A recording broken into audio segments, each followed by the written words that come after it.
남편의 장례식장이었습니다.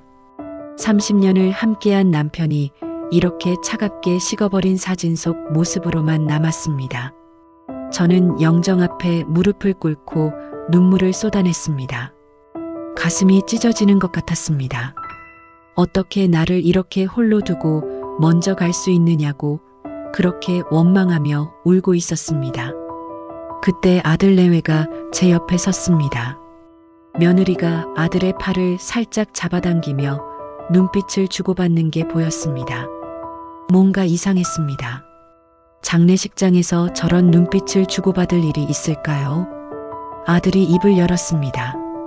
엄마 잠깐 얘기 좀 할게요. 아들의 목소리가 평소와 달랐습니다. 어딘가 경직되어 있었고 차가웠습니다. 며느리는 제 옆에 쪼그려 앉으며 작은 목소리로 속삭였습니다. 어머니 오늘까지만 상주석에 앉으세요. 저는 귀를 의심했습니다. 무슨 소리인지 이해할 수 없었습니다. 아들이 서류 봉투를 꺼내 제 앞에 내밀었습니다. 아빠가 남긴 유언장이에요. 여기 보시면 집이랑 재산은 저희한테 주신다고 되어 있어요. 저는 손이 떨렸습니다. 유언장이라니요. 남편이 언제 그런 걸 작성했단 말입니까? 그것도 내 몰래요. 봉투를 뜯는 제 손은 계속 떨렸습니다. 유언장을 펼쳤습니다. 남편의 서명이 분명했습니다. 그런데 이게 무슨 일입니까? 상속자로 적힌 이름은 아들이 아니었습니다. 저도 아니었습니다. 거기엔 며느리 이름이 또렷하게 적혀 있었습니다. 며느리가 제 어깨에 손을 올리며 말했습니다. 어머니, 이게 아버님의 마지막 뜻이에요. 그 목소리가 너무도 차분했습니다. 마치 이미 예상했던 일이라는 듯이요. 며느리의 입꼬리가 살짝 올라가는 게 보였습니다. 그 미소가 너무 익숙하면서도 섬뜩했습니다. 저는 그 자리에서 쓰러질 뻔했습니다. 조문객들이 웅성거렸습니다. 아들은 고개를 숙이고 있었고 며느리만이 당당하게 서 있었습니다. 제 머릿속이 하얗게 변했습니다. 30년 함께 산 남편이 나를 버렸다는 겁니까? 그것도 며느리에게 모든 걸 넘겨주고요. 며느리가 제 귓가에 대고 속삭였습니다. 어머니, 너무 놀라지 마세요. 아버님이 정말 원하신 일이니까요. 저는 그 순간 깨달았습니다. 이건 단순한 유언장이 아니라는 것을요. 뭔가 거대한 음모가 숨어 있다는 것을요. 장례식장을 가득 메운 조문객들 앞에서 저는 며느리를 똑바로 쳐다봤습니다. 며느리는 전혀 당황하지 않았습니다. 오히려 자신만만한 표정으로 저를 내려다봤습니다. 그 눈빛에서 저는 확신했습니다. 이 여자가 뭔가 꾸민 것이라고요. 남편의 영정사진이 저를 내려다보고 있었습니다. 여보, 당신이 정말 이걸 원했던 건가요? 당신이 정말 나를 버린 건가요? 저는 영정을 바라보며 속으로 맹세했습니다. 진실을 반드시 밝혀내겠다고요. 무슨 일이 있었는지 끝까지 파헤치겠다고요. 장례식이 끝나고 사흘째 되던 날이었습니다. 저는 남편이 마지막으로 입원했던 병원을 다시 찾았습니다. 남편의 물건을 찾으러 간다는 핑계였지만 사실은 뭔가 단서를 찾고 싶었습니다. 병실로 가는 복도를 걷는데 한 간호사가 저를 불렀습니다. 보호자분이세요. 그 간호사는 주위를 살피며 제게 다가왔습니다. 목소리를 낮추더니 말했습니다. 잠깐 얘기 좀 할 게 있어요. 저는 간호사를 따라 빈 상담실로 들어갔습니다. 간호사가 문을 닫고 진지한 표정으로 말했습니다. 사실 며칠 전부터 말씀드려야 하나 고민했어요. 저는 긴장했습니다. 간호사는 계속 말을 이었습니다. 남편분이 돌아가시기 사흘 전이요. 며느리분이 오셨었어요. 그때 환자분 의식이 거의 없을 때였는데요. 제 심장이 빠르게 뛰기 시작했습니다. 간호사가 말했습니다. 며느리분이 병실 문을 닫고 환자분 귀에 대고 뭔가 계속 속삭이더라고요. 저는 침을 삼켰습니다. 무슨 말을 했는데요? 간호사가 조심스럽게 대답했습니다. 제가 우연히 문틈으로 들었는데요. 그 계약서 수정하셔야죠. 우리 둘만 아는 비밀 있잖아요. 그렇게 말하더라고요. 저는 온몸에 소름이 돋았습니다. 계약서요. 비밀이요. 그게 대체 무슨 의미일까요? 간호사가 계속 말했습니다. 그 다음 날부터 환자분이 이상해지셨어요. 의식이 돌아오셨을 때 보호자분을 보시면 피하시더라고요. 대신 며느리분이 오시면 그분 말만 들으시고요. 저는 그제야 이해가 됐습니다. 남편이 왜 마지막 며칠 동안 저를 피했는지요. 간호사가 한숨을 쉬며 말했습니다. 그때 며느리분이 환자분 손을 잡고 뭔가 서류에 서명하게 하는 것도 봤어요. 환자분은 정신이 거의 없으셨는데 억지로 펜을 쥐어주시더라고요. 저는 주먹을 불끈 쥐었습니다. 그게 바로 유언장이었구나. 그럼 그 서류가 뭔지 아세요? 제가 물었습니다. 간호사가 고개를 저었습니다. 자세히는 못 봤어요. 근데 며느리분이 나가시면서 간호사실 지나가는데 이런 말을 하시더라고요. 이제 다 끝났다. 계획대로 됐어. 그렇게 중얼거리시는 게 들렸어요. 저는 의자에 주저앉았습니다. 머리가 복잡했습니다. 며느리가 남편을 조종했다는 겁니까? 의식이 거의 없는 남편에게 뭔가 협박을 했다는 겁니까? 도대체 무슨 비밀을 알고 있길래요? 간호사가 조심스럽게 말했습니다. 한 가지 더 있어요. 며느리분이 그날 병실에서 나오실 때 핸드폰으로 누군가랑 통화하시더라고요. 이제 걱정 없어. 장인어른이 다 정리해 주셨어. 그렇게 말씀하시는 걸 들었어요. 저는 온몸이 굳었습니다. 간호사가 제 손을 잡았습니다. 처음엔 제가 착각인가 했어요. 근데 너무 이상해서요. 말씀드려야 할 것 같았어요. 저는 간호사에게 감사하다고 말했습니다. 병원을 나서면서 저는 결심했습니다. 며느리가 남편에게 무슨 짓을 했는지 반드시 밝혀내겠다고요. 그날 밤 집으로 돌아오는 길에 머릿속이 복잡했습니다. 우리 둘만 아는 비밀, 계약서, 계획, 이 모든 단어들이 제 머릿속을 맴돌았습니다. 며느리가 대체 남편의 무슨 약점을 알고 있었던 걸까요? 남편은 왜 며느리의 말에 그렇게 쉽게 넘어갔을까요? 저는 그날 밤 잠을 이룰 수 없었습니다. 남편의 마지막 모습이 계속 떠올랐습니다. 병실에서 저를 피하던 그 눈빛이요. 그건 두려움이었구나. 며느리가 남편을 얼마나 심하게 협박했길래 남편이 그렇게 무서워했을까요? 열지 말라던 장롱 속 USB 장례가 끝나고 일주일이 지났습니다. 저는 남편의 방을 정리하기 시작했습니다. 아들은 며느리와 함께 이미 짐을 싸서 나갔습니다. 유언장 때문에 집을 비워달라고 했거든요. 저는 혼자 남은 집에서 남편의 흔적을 정리했습니다. 남편이 평생 아끼던 오래된 장롱이 있었습니다. 이 장롱은 남편이 절대 만지지 못하게 했던 것입니다. 열쇠도 항상 남편이 갖고 다녔죠. 저는 남편의 유품 중에서 그 열쇠를 찾았습니다. 손이 떨렸지만 장롱 서랍을 열기로 결심했습니다. 첫 번째 서랍은 평범한 서류들이었습니다. 두 번째 서랍에는 오래된 사진들이 있었습니다. 그런데 세 번째 서랍을 열었을 때 이상한 게 보였습니다. 서랍 바닥이 다른 서랍보다 얕았던 겁니다. 저는 조심스럽게 바닥을 두드려 봤습니다. 똑똑 소리가 비어 있었습니다. 이중 바닥이었던 겁니다. 저는 손톱으로 바닥 모서리를 긁어내며 들어 올렸습니다. 그 안에 작은 봉투 하나가 숨겨져 있었습니다.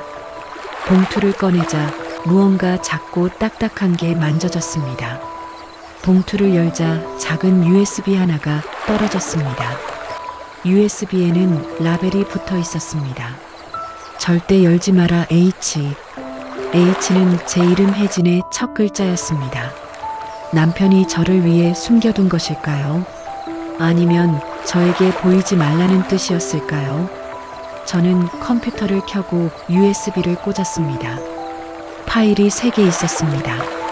첫 번째 파일 이름은 혜진에게였습니다. 두 번째는 며느리의 요구, 세 번째는 증거였습니다. 저는 심호흡을 하고 첫 번째 파일을 클릭했습니다. 남편의 목소리가 흘러나왔습니다. 혜진아, 미안하다. 정말 미안하다. 목소리가 떨리고 있었습니다. 남편이 울고 있는 게 느껴졌습니다. 이 말을 내게 직접 하지 못하고 이렇게 녹음으로 남기는 것도 미안하다. 내가 큰 잘못을 저질렀다.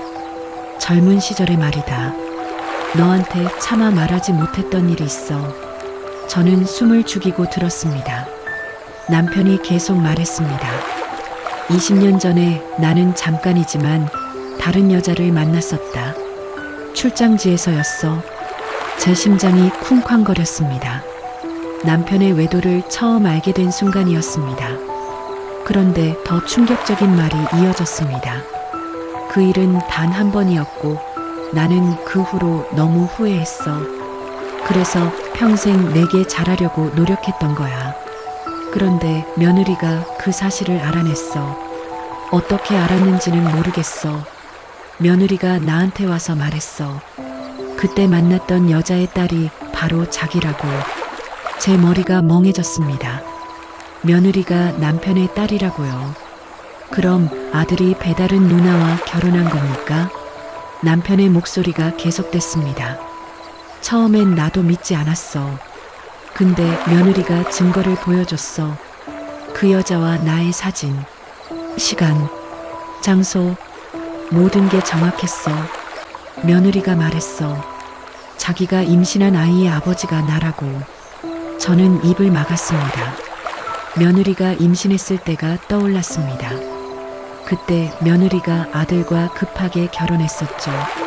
손주가 태어났을 때 우리는 기뻐했는데 그게 다 거짓이었단 말입니까? 녹음이 계속됐습니다. 나는 혼란스러웠어. 며느리가 정말 내 딸일까? 그럼 손주는 내 친손자가 아니라 외손자란 말인가? 며느리는 나한테 요구했어. 유언장을 자기 앞으로 바꾸라고. 아니면 이 사실을 너와 아들한테 다 폭로하겠다고 협박했어. 그 순간 녹음이 뚝 끊겼습니다. 저는 멍하니 화면을 바라봤습니다. 며느리가 남편을 협박했던 겁니다. 거짓 증거로요. 저는 두 번째 파일을 클릭했습니다. 이번엔 며느리의 목소리였습니다. 장인어른 선택하세요. 우리의 아빠로 남아주시든지 아니면 제가 가진 영상을 온 가족한테 다 뿌릴지. 며느리의 목소리는 차갑고 계산적이었습니다. 어머님이 이 사실을 알면 어떻게 되겠어요? 아들이 알면요? 온 동네에 소문나면요? 저는 온몸이 떨렸습니다. 며느리가 이렇게 악독한 여자였다니. 남편의 약점을 잡고 완전히 조종했던 겁니다. 세 번째 파일 이름이 눈에 들어왔습니다. 증거. 저는 떨리는 손으로 파일을 열었습니다. 그 안에 담긴 진실은 상상을 초월했습니다. 세 번째 파일을 여는 순간 화면에 문서들이 나타났습니다. 병원 진단서, 유전자 검사 결과, 그리고 사진들이었습니다. 저는 하나씩 파일을 열어봤습니다. 첫 번째 문서는 유전자 검사 결과지였습니다. 남편과 손주 사이의 친자 확인서였죠. 결과는 부정이었습니다. 남편과 손주는 아무 혈연 관계가 없다고 나와 있었습니다. 저는 잠시 멈췄습니다. 그럼 며느리가 거짓말을 한 겁니까? 손주가 남편의 친손자가 아니라는 증거가 여기 있었던 겁니다. 다음 파일을 열었습니다. 며느리의 과거 사진들이 나왔습니다. 어떤 중년 남자와 함께 찍은 사진들이었죠. 친밀한 분위기였습니다.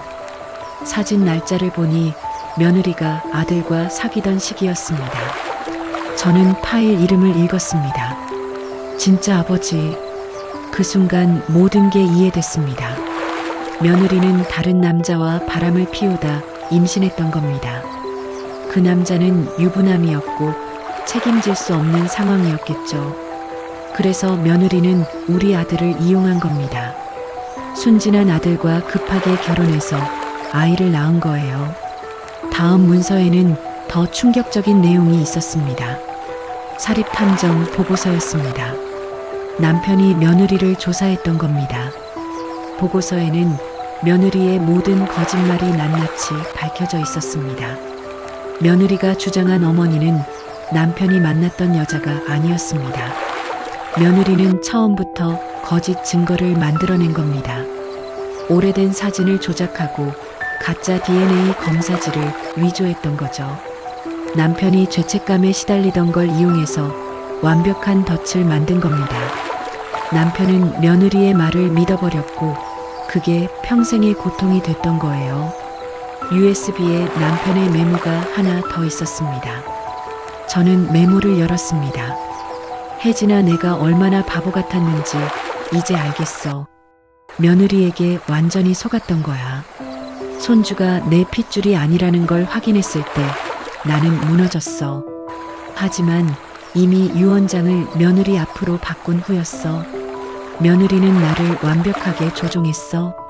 병원에 입원하고 나서야 진실을 알았지만 이미 늦었어.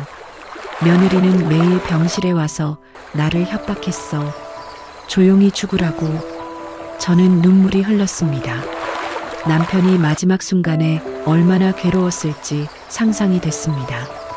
며느리에게 속았다는 걸 알면서도 어떻게 할 수 없었던 남편의 심정이요. 메모는 계속됐습니다. 내가 이 USB를 숨겨둔 이유는 언젠가 내가 진실을 알아야 한다고 생각했기 때문이야.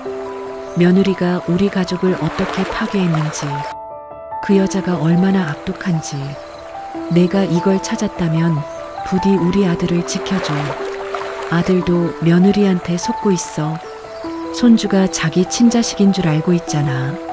진실을 알면 아들이 얼마나 충격받을지 걱정이야.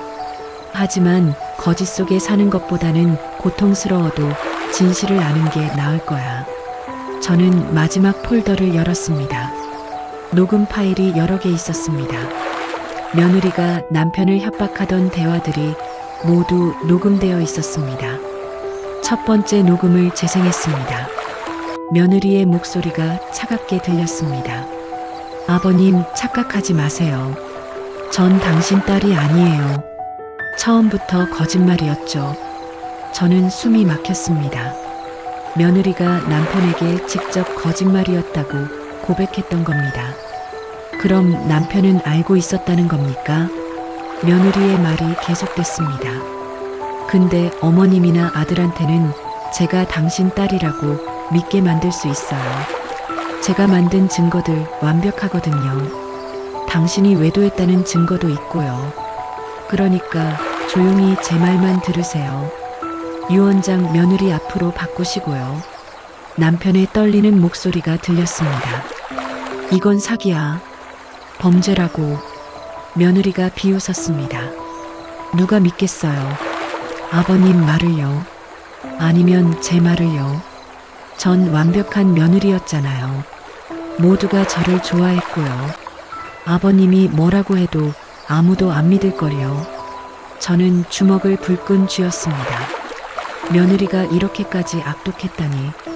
남편을 완전히 가지고 논 겁니다. 녹음은 계속됐습니다. 며느리가 말했습니다. 병원에서 조용히 돌아가세요. 그럼 전 착한 며느리로 남을게요. 근데 만약 뭔가 꼬이면요. 아버님이 평생 쌓은 명예 다 무너뜨릴 거예요. 저는 USB를 들고 다음날 아침 일찍 변호사 사무실로 향했습니다. 유명한 변호사라는 분이었습니다. 변호사는 USB의 모든 파일을 꼼꼼히 확인했습니다. 녹음 파일을 듣고 문서들을 검토하는 변호사의 표정이 점점 굳어졌습니다. 이건 명백한 사기와 협박입니다. 변호사가 말했습니다. 유언장은 강압에 의해 작성된 것이므로 법적 효력이 전혀 없습니다. 게다가 며느리분이 한 행위는 형사처벌 대상입니다. 사기죄, 협박죄, 문서 위조죄 모두 해당됩니다. 제가 물었습니다. 그럼 이 유언장을 무효화할 수 있나요? 변호사가 고개를 끄덕였습니다. 당연합니다. 이 증거들이면 100% 무효 처리됩니다. 오히려 며느리를 고소할 수도 있습니다. 이 정도 증거면 실형도 가능합니다. 저는 한숨을 내쉬었습니다. 드디어 진실을 밝힐 수 있다는 안도감이 들었습니다.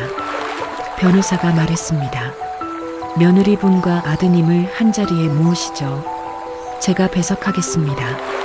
법적 효력을 분명히 하기 위해서는 공식적인 자리가 필요합니다. 그날 저녁 저는 아들과 며느리를 집으로 불렀습니다. 거실에는 변호사도 함께 자리했습니다. 며느리가 들어오며 의아한 표정을 지었습니다. 어머니, 이게 무슨 일이세요?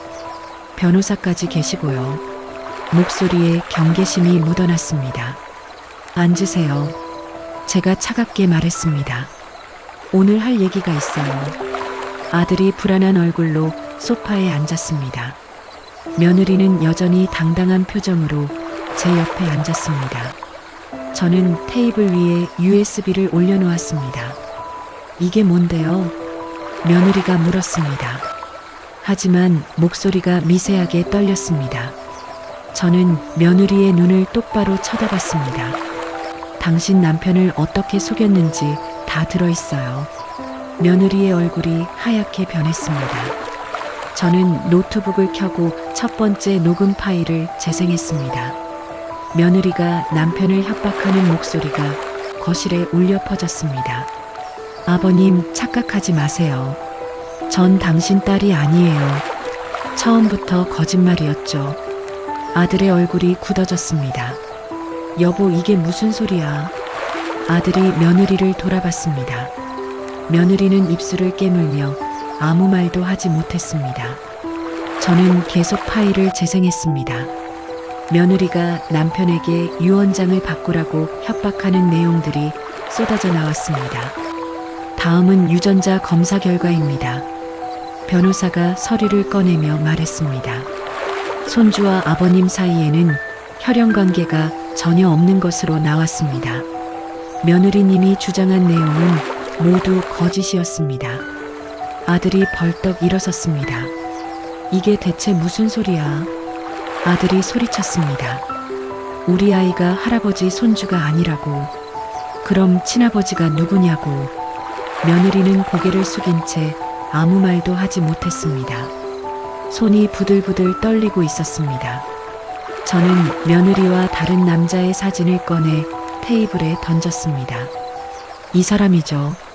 당신이 우리 아들을 만나면서 동시에 만났던 유부남. 진짜 아버지는 바로 이 사람이에요. 며느리의 얼굴에서 핏기가 완전히 빠졌습니다. 아들이 사진을 집어들었습니다. 손이 떨려서 사진이 흔들렸습니다. 그럼 내가 지금까지 키운 아이가 내 자식이 아니라는 거야.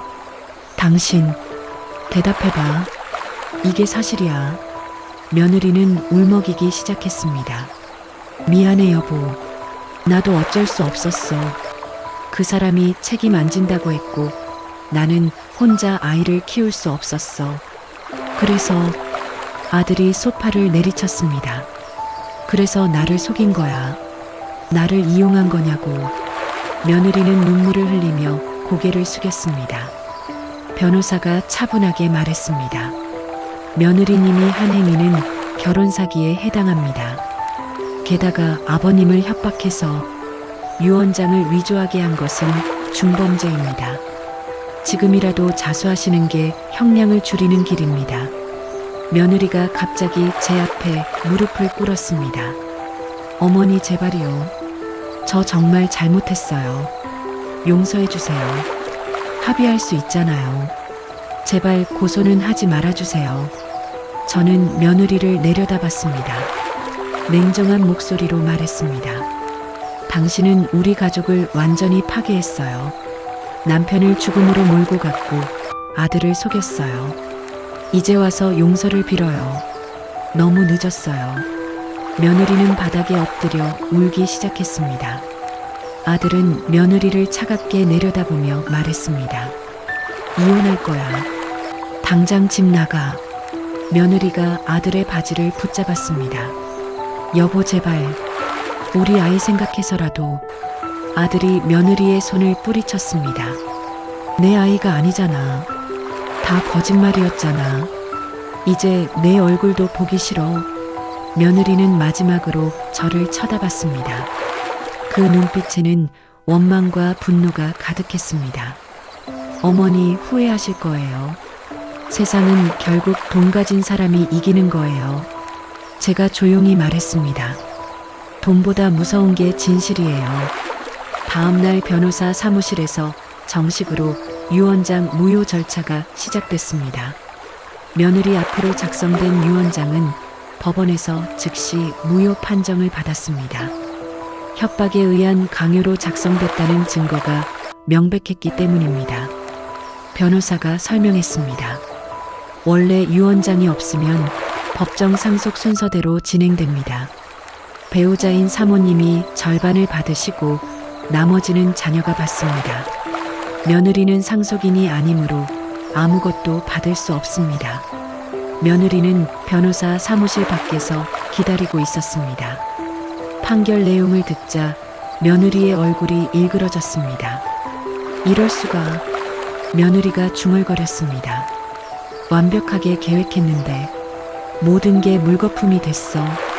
아들이 이혼 서류를 며느리에게 내밀었습니다. 서명해. 더 이상 같이 살 수 없어.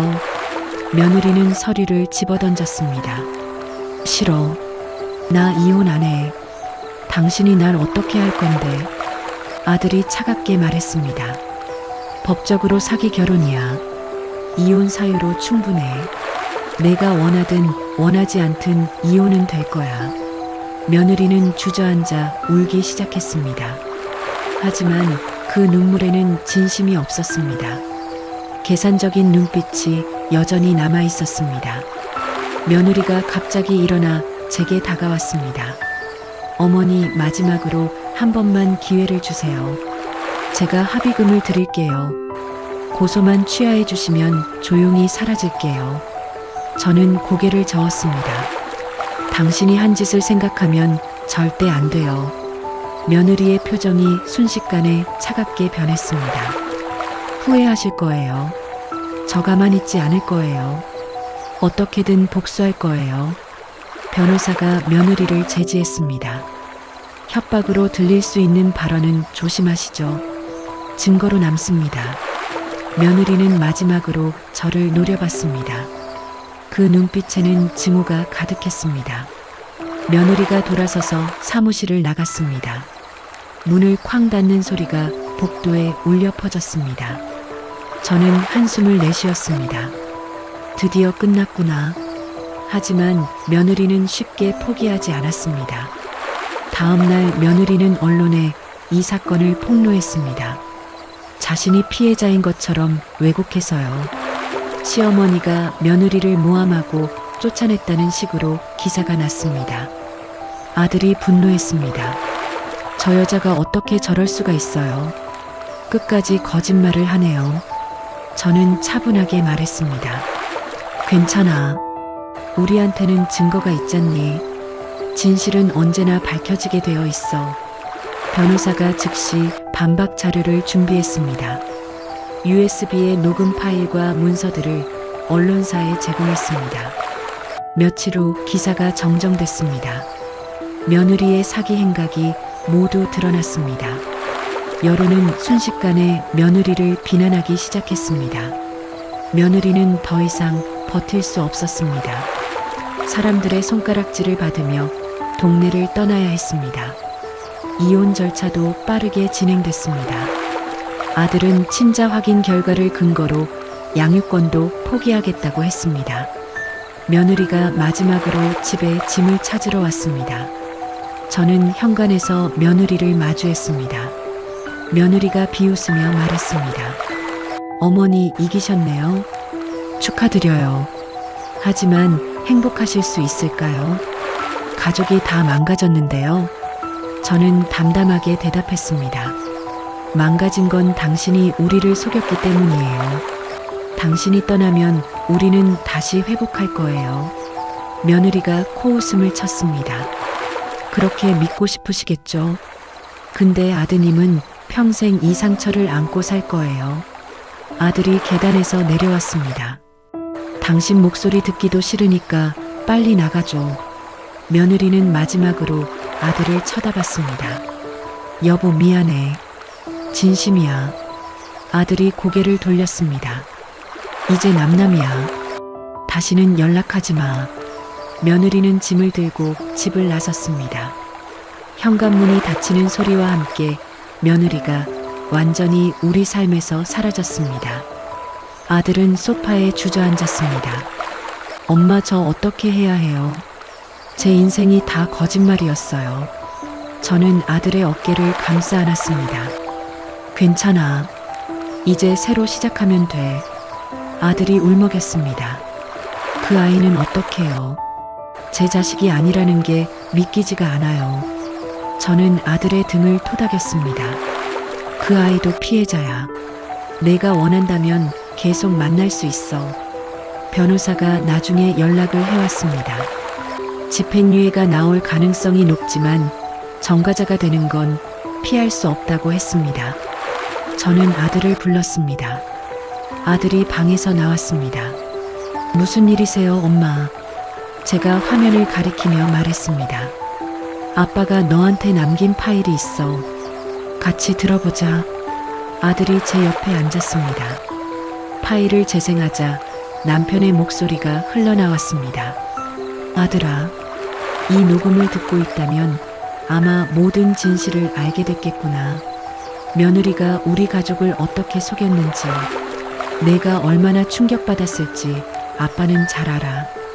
아들의 눈에서 눈물이 흘렀습니다. 남편의 목소리가 계속됐습니다.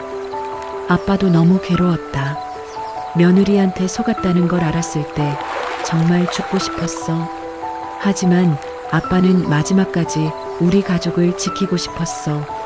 며느리가 아빠를 협박할 때 아빠는 겉으로는 굴복한 척했어. 유언장도 며느리 이름으로 바꿔줬지.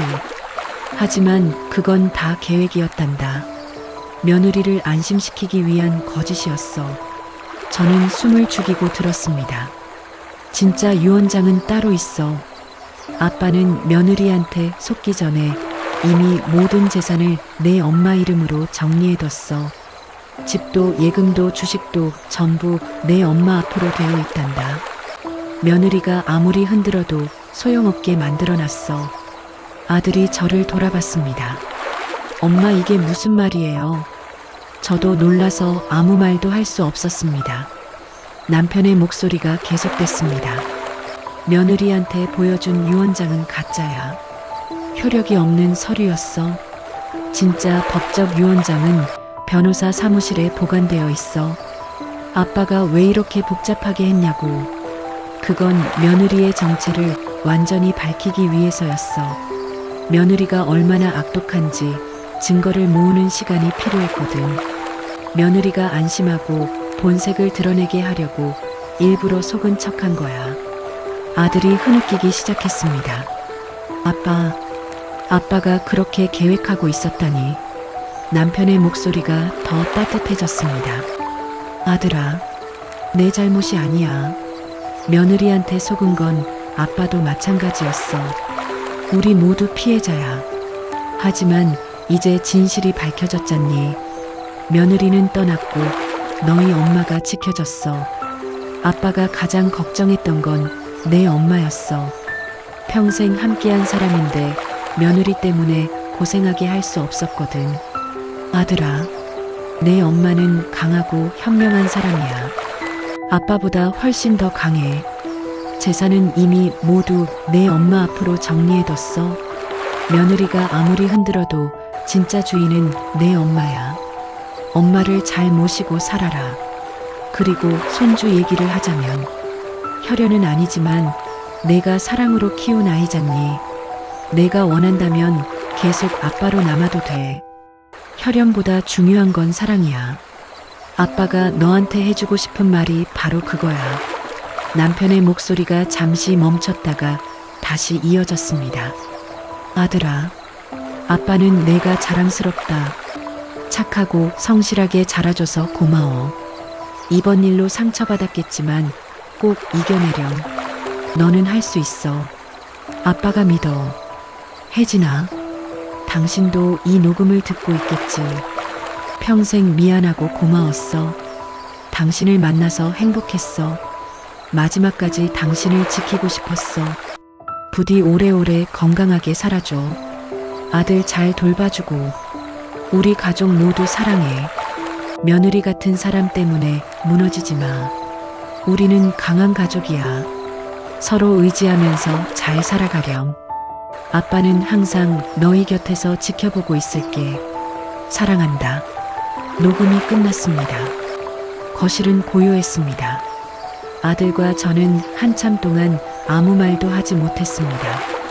눈물만 흘렀습니다.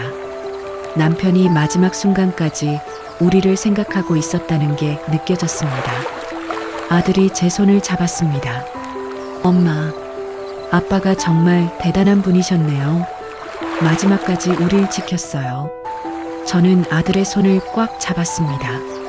그래, 아빠는 우리한테 가장 소중한 걸 남겨주셨어. 바로 진실과 사랑이야. 아들이 영정을 향해 절을 했습니다. 아빠, 감사합니다. 잘 배웠습니다. 이제 제가 엄마를 지킬게요. 저도 영정 앞에 무릎을 꿇었습니다. 여보, 당신이 얼마나 힘들었는지 이제 다 알겠어요. 사랑해요. 그날 밤 저와 아들은 오랜만에 함께 저녁을 먹었습니다. 며느리가 떠난 후 처음으로 편안한 식사였습니다. 아들이 말했습니다. 엄마, 이제 다시 시작할게요. 새로운 인생을요. 저는 아들을 안아주며 말했습니다. 엄마가 항상 내 편이야. 다음 날 아침 저는 남편이 말한 변호사 사무실을 찾아갔습니다. 변호사는 저를 보자마자 고개를 끄덕였습니다. 오실 줄 알았습니다. 남편분이 모든 걸 준비해 두셨거든요. 변호사가 서류 뭉치를 꺼내 보여줬습니다. 여기 진짜 유언장이 있습니다. 변호사가 설명했습니다. 남편분은 3년 전에 이미 모든 재산을 사모님 명의로 이전하셨습니다. 집차 예금 주식 모든 것이 사모님 소유입니다. 며느리에게 보여준 유언장은 효력이 없는 위조 문서였습니다.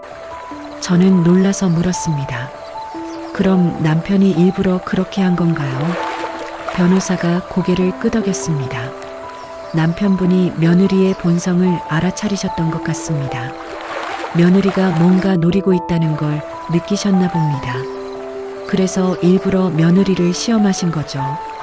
변호사가 계속 말했습니다. 며느리에게 가짜 유언장을 보여주고 어떻게 반응하는지 지켜보신 겁니다. 며느리가 본색을 드러내면 그때 증거를 모아 대응하려고 하셨던 거죠. 저는 남편의 지혜에 다시 한번 놀랐습니다. 마지막 순간까지 가족을 지키려고 했던 남편이 자랑스러웠습니다. 변호사가 다른 서류를 꺼냈습니다. 그리고 이건 아드님을 위한 신탁 기금입니다. 남편분이 따로 마련해 두신 겁니다. 아들이 30년간 모아온 돈을 며느리가 가져갈까봐 미리 보호해 두신 거였습니다. 변호사가 설명했습니다. 아드님이 재혼하시거나 사업을 시작하실 때 사용하실 수 있게 만들어 두셨습니다. 저는 눈물이 났습니다. 남편이 아들의 미래까지 다 생각하고 있었다니. 병마와 싸우면서도 가족을 위해 이 모든 걸 준비했던 남편이 너무 대단했습니다. 변호사가 제 손을 잡아주며 말했습니다. 남편분은 정말 훌륭한 분이셨습니다. 마지막까지 가족을 생각하시는 모습에 저도 감동받았습니다. 사모님과 아드님을 진심으로 사랑하셨던 게 느껴졌습니다. 저는 고개를 끄덕이며 감사하다고 말했습니다. 집으로 돌아오는 길에 저는 남편과의 추억을 떠올렸습니다. 30년 전 처음 만났을 때의 설렘, 결혼식 날의 행복, 아들이 태어났을 때의 기쁨, 함께 웃고 울었던 모든 순간들이 주마등처럼 지나갔습니다. 집에 도착하니 아들이 기다리고 있었습니다. 엄마 어떻게 됐어요? 저는 아들에게 모든 걸 설명해 줬습니다. 아빠가 우리를 위해 얼마나 많은 걸 준비했는지, 마지막까지 우리를 지키려고 했는지. 아들이 영정 앞에 무릎을 꿇었습니다. 아빠, 정말 감사합니다. 저 이제 알겠어요. 아빠가 얼마나 저희를 사랑하셨는지. 평생 잊지 않을게요. 아들의 어깨가 흔들렸습니다. 저도 아들 옆에 앉아 남편의 영정을 바라봤습니다. 여보, 당신이 얼마나 힘들었는지 이제 다 알겠어요. 며느리한테 협박당하면서도 꿋꿋이 계획을 세우셨죠. 우리를 지키기 위해 마지막까지 싸우셨어요. 정말 고마워요. 정말 사랑해요. 그날 저녁 아들과 저는 오랜만에 진솔한 대화를 나눴습니다. 아들이 말했습니다. 엄마, 저 그동안 뭐였던 거죠? 며느리한테 완전히 속아서 살았잖아요. 제가 너무 한심해요. 저는 아들의 손을 잡았습니다. 아니야. 이건 내 잘못이 아니야. 며느리가 너무 교묘하게 속인 거야. 너는 진심으로 사랑했고 가정을 지키려고 노력했어. 그게 잘못은 아니야. 아들이 눈물을 흘렸습니다. 그래도 아이 생각하면 마음이 아파요. 제 친자식이 아니라는 게 아직도 믿기지가 않아요. 저는 아들을 안아주며 말했습니다. 아빠 말씀대로 혈연보다 사랑이 중요해. 내가 원한다면 계속 만날 수 있어. 며칠 후 법원에서 이혼이 정식으로 확정됐습니다. 며느리는 재산 분할도 위자료도 받지 못했습니다. 사기 결혼이었기 때문입니다. 아들은 양육권도 포기했지만 면접 교섭권은 유지했습니다. 아들이 말했습니다. 아이한테는 죄가 없잖아요. 제가 지금까지 키운 아이니까 계속 봐주고 싶어요. 저는 아들의 결정을 존중했습니다. 그게 아빠가 원했던 것이기도 했으니까요. 한 달이 지났습니다. 저와 아들은 서서히 일상을 회복해 갔습니다. 아들은 회사 일에 다시 집중하기 시작했습니다. 저는 남편이 좋아하던 정원을 가꾸며 시간을 보냈습니다. 어느 날 저녁 아들이 말했습니다. 엄마, 이제 괜찮아요. 제가 엄마를 지킬게요. 아빠가 그러셨잖아요. 서로 의지하면서 살아가라고. 저는 아들을 꼭 안아주며 말했습니다. 고마워. 엄마도 너를 믿어. 그날 밤 저는 남편의 영정 앞에 앉았습니다. 여보, 우리 이제 괜찮아요. 며느리도 떠났고 아들도 회복하고 있어요. 당신이 남겨준 사랑과 지혜로 우리는 다시 일어섰어요. USB 하나로 시작된 진실 찾기는 우리 가족을 한번 무너뜨렸지만 결국 더 강하게 만들어줬습니다. 며느리의 거짓은 밝혀졌고 남편의 진심은 전해졌습니다. 이제 아무도 우리 가족을 흔들 수 없습니다. 저는 창밖을 바라봤습니다. 별들이 반짝이고 있었습니다.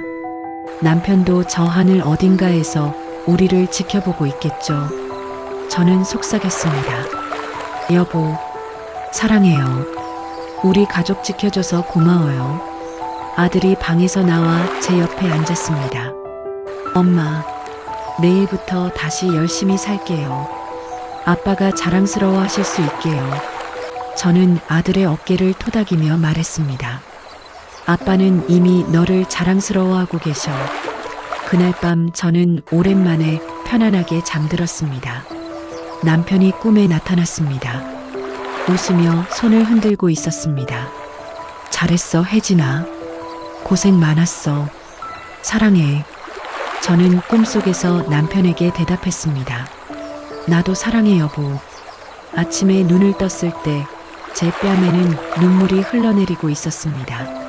하지만 그건 슬픔의 눈물이 아니었습니다. 안도와 감사의 눈물이었습니다. 우리는 진실을 찾았고 거짓을 이겨냈습니다.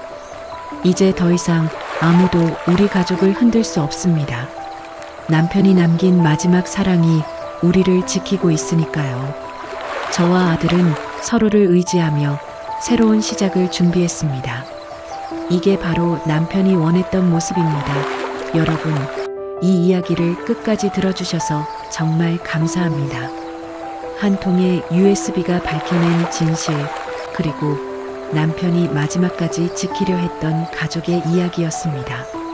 여러분은 이 이야기를 들으시면서 어떤 생각이 드셨나요? 며느리의 치밀한 계획에 분노하셨나요?